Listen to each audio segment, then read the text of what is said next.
ಧಾರವಾಡದಲ್ಲಿ ನಡೆದ ಪ್ರತಿಭಟನೆ ಯಾವ ಕಾರಣಕ್ಕೆ? ಇವರೆಲ್ಲ ಸರ್ಕಾರಿ ನೌಕರಿ ತಗೋಬೇಕು ಅಂತ ತಯಾರಿ ನಡೆಸ್ತಾ ಇದ್ದಾರೆ, ಓದ್ತಾ ಇದ್ದಾರೆ, ಬಟ್ ಸರ್ಕಾರ ರಿಕ್ರೂಟ್ಮೆಂಟ್ ಮಾಡ್ಕತ್ತಿಲ್ಲ. ಇವ್ರಿಗೆ ವಯಸ್ಸು ಮುಗಿತಾ ಇದೆ, ವಯೋಮಿತಿ ಮುಗಿತಾ ಇದೆ. ಹಿಂಗಾಗ್ಬಿಟ್ರೆ ನಮ್ಮ ನೌಕರಿಯ ಕನಸು ಭಗ್ನ ಆಗ್ಬಿಡುತ್ತೆ ಅಂತ ಸರ್ಕಾರದ ವಿರುದ್ಧ ಪ್ರತಿಭಟನೆ. ಸರ್ಕಾರ ಏನ್ ಮಾಡಬೇಕು? ವಯೋಮಿತಿ ಸಡಿಲಗೊಳಿಸಿ ಅಂತ ಕೇಳ್ತಾ ಇದ್ದಾರೆ. 4-5 ವರ್ಷ ಆಗಿದೆ ಪೊಲೀಸ್ ಕಾನ್ಸ್ಟೇಬಲ್ ನೇಮಕಾನೆ ಮಾಡ್ಕೊಂಡಿಲ್ಲ. ಅಂದ್ರೆ 20ನೇ ವಯಸ್ಸಿಗೆ ಓದುವುದಕ್ಕೆ ಶುರು ಮಾಡಿದಂತಹ ಜನರಲ್ ಕ್ಯಾಟಗರಿಯ ಹುಡುಗ ಒಬ್ಬ 5 ವರ್ಷದಿಂದ ಸರ್ಕಾರ ರಿಕ್ರೂಟ್ಮೆಂಟ್ ಮಾಡ್ಕೊಂಡಿಲ್ಲ. ಒಂದು ಏಜ್ ಮುಗಿತಾ ಇದೆ, 5 ವರ್ಷದಿಂದ ಓದ್ತಾನೆ ಇದ್ದಾನೆ ಆತ ಕಾನ್ಸ್ಟೇಬಲ್ ಆಗ್ಬೇಕು ಅಂತ. PSI ಆಗೋದಕ್ಕೆ SC ST OBC 30 ವರ್ಷ maximum age limit, general category ಅವರಿಗೆ 28 ವರ್ಷ. 22ನೇ ವಯಸ್ಸಿಗೆ ಓದ್ತಾ ಇರೋ ಒಂದು ವಯೋಮಿತಿ ಮುಗಿತಾ ಇದೆ. ಈಗ ಬೀದಿಗಿಳಿದಿದ್ದಾರೆ ವಯೋಮಿತಿ ಸಡಿಲ ಮಾಡಿ ಅಂತ. ನೋಡ್ರಿ, ಬಡವರ ಮನೆ ಮಕ್ಕಳು ಇವರೆಲ್ಲ ಎಲ್ಲೋ ಹಳ್ಳಿಯಿಂದ ಧಾರವಾಡಕ್ಕೆ ಬಂದಿರ್ತಾರೆ. ಪೀಕ್ ದುಡಿಯುವ ವಯಸ್ಸಿನಲ್ಲಿ ಇವರು ಗೌರ್ಮೆಂಟ್ ಜಾಬಿಗೆ ಪ್ರಿಪರೇಷನ್ ನಡೆಸ್ತಿರ್ತಾರೆ.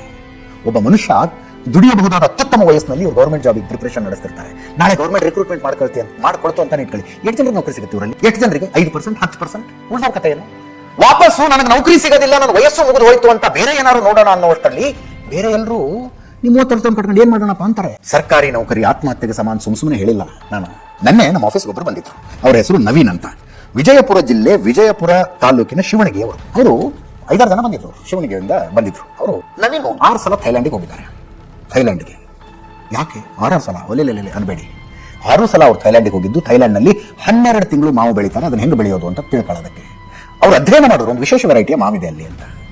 ಆ ಗಿಡಗಳನ್ನ ತಗೊಂಡು ಬಂದು ತಮ್ಮ ಹೊಲದಲ್ಲಿ ಎಕ್ಸ್ಪೆರಿಮೆಂಟ್ ಮಾಡಿದ್ರು. 8 ಎಕರೆ ಒಣ ಬೇಸಾಯ ಅವರು ತಮ್ಮ ಹೊಲದಲ್ಲಿ ಎಕ್ಸ್ಪೆರಿಮೆಂಟ್ ಮಾಡಿದ್ರು. ಬೆಳಿಬಹುದು ಅನ್ನೋದು ಗೊತ್ತಾಯ್ತು. 8 ಎಕರೆ ಮಾವು ಹಾಕಿದ್ದಾರೆ. ನನ್ನವರು ಮಾವಿನ ಬಾಕ್ಸ್ ತಗೊಂಡು ಬಂದಿದ್ರು, ಹಣ್ಣಿನ ಬಾಕ್ಸ್. ಸೆಪ್ಟೆಂಬರ್ ಎಂಡಿನಲ್ಲಿ ಮಾವಿನ ಹಣ್ಣು ತಗೊಂಡು ಬಂದಿದ್ದಾರೆ ಅವರು. 3ನೇ ವರ್ಷ ಗಿಡ ಹಾಕಿದ್ದಾರೆ. ಈ ವರ್ಷದಿಂದ ಫಸಲು ಶುರುವಾಗಿದೆ. 8 ಎಕರೆ ಮಾವಿನ ತೋಟ. ಒಂದು ದಿನಕ್ಕೆ 15 ಬಾಕ್ಸ್ ಬರ್ತಾ ಇದೆ. ಫಿಕ್ಸ್ ರೇಟ್ ಮಾಡಿದ್ದೀನಿ ಸರ್, 1200 ರೂಪಾಯಿ ಎಂದು. 1200 ರೂಪಾಯಿ 15 ಬಾಕ್ಸ್ಗೆ ನಾ ಕುತ್ಕೊಂಡು ಲೆಕ್ಕ ಹಾಕಿದೆ. ಒಂದು ದಿನಕ್ಕೆ 18,000 ಆದಾಯ ಆಯ್ತು. Per day 18,000. ಒಂದು ತಿಂಗಳಿಗೆ 5,40,000 ಆಯ್ತು ಆದಾಯ. ಸಾಮಾನ್ಯ ರೈತನೊಬ್ಬನ ಸಾಮಾನ್ಯ ಮಗ ಅವನು ಬಂದು ನಾನು ಗೌರ್ಮೆಂಟ್ ಜಾಬಿಗೆ ಪ್ರಿಪೇರ್ ಆಗೋದಕ್ಕೆ ಧಾರವಾಡಕ್ಕೆ ಬಂದು ಇಲ್ಲೇ ಓದ್ತಿರ್ತೀನಿ ಅನ್ಕೊಂಡು ಜೀವನ ಹಾಳು ಮಾಡ್ಕೊಂಡ್ಬಿಟ್ಟಿದ್ರೆ ಕಥೆ ಏನಾಗ್ತಿದ್ರೆ. ನಮ್ಮ ತಂದೆಯ ಕಾಲದಲ್ಲಿ ಇಂಥ ಪ್ರತಿಭಟನೆಗಳಾಗಿದ್ರೆ ವಿ ಕುಡ್ ಹ್ಯಾವ್ ಅಂಡರ್ಸ್ಟುಡ್. ಬೇರೆ ಜಾಬ್ ಅಪರ್ಚುನಿಟಿನೇ ಇಲ್ಲ, ಬೇರೆ ಏನ್ ಮಾಡೋದಕ್ಕೂ ಅವಕಾಶ ಇಲ್ಲ, ಗೌರ್ಮೆಂಟ್ ಜಾಬಿಗೆ ಬಡದಾಡ್ತಾರೆ ಅಂತ. ಈಗಿನ ಕಾಲದಲ್ಲಿ ಇಂಥ ಪ್ರತಿಭಟನೆಯ ಸರ್ಕಾರಿ ನೌಕರಿಗಾಗಿ ಬಹಳ ಬೇಜಾರು ಅನ್ಸುತ್ತೆ. ಇದನ್ನು ನೋಡಿದ್ರೆ ಬಹಳ ಬೇಜಾರು ಅನ್ಸುತ್ತೆ.